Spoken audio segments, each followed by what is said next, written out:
but the 8 ones best are like almost like a orange color, almost like a really rich and thick. All right, the trick is, and I do it my way because some people use towels and a water source and squeeze it through a towel. I don't fool around with that. I just break it and I put it in. So what you'll do to make your mix is you break your egg and have a container ready and a knife to pierce it because the sack has to be pierced for you to get the egg out of it. You don't want the sack in it. I'll break the egg. That's better work this time. Okay.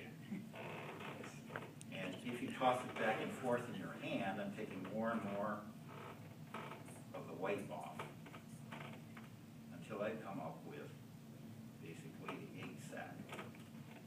Okay, I've got it. All right, I'm going to put it in a smaller container. I'm going to pinch it,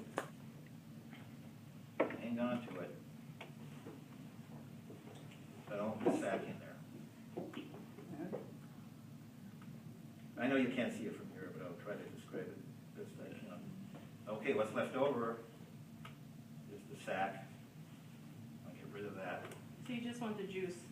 Just the good stuff inside of the yolk. It's too thick now. So proportionately, you just take, and I generally figure this out, 4 of these dropperfuls, all right, and mix that up. Don't beat it too much, or you're going to have scrambled eggs. You just want to have a little nice mix. Okay, that's thin enough. So the thickness of that is kind of like cream. It should just drop out. It's not watery. It just drops out. It's all right thickness. The only time you use anything thicker, you can use straight egg, is if you have a highlight that's intense white and you don't want to see through the paint. Use it straight egg, a little white highlight. Will make it opaque. You don't have to keep coming back 3 or 4 times to cover it. Okay, that's your mix. How do you make the paint? Well, the way I do it is I put it into a little dropper bottle. And I have a dropper. The proportion of how much paint you mix with eggs is important. Egg tempera, the term is a misnomer.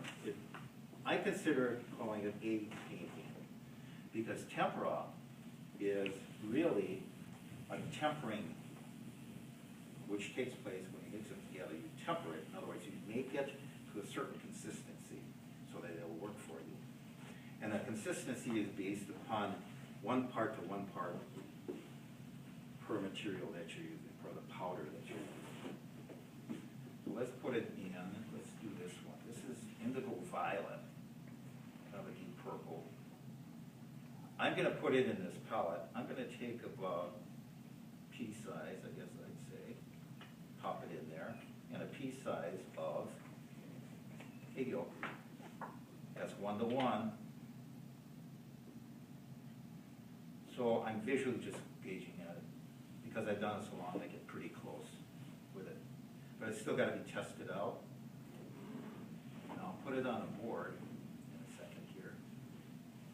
And I'm going to thin it with a little water. It's a little thick as it is.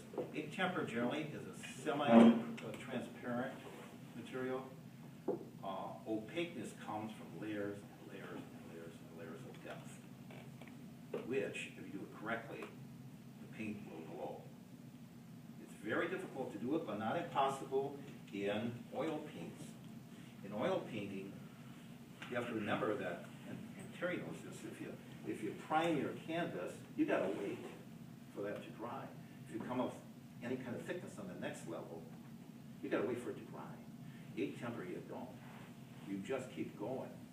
It dries like within seconds, and it adheres to the board and sinks into it.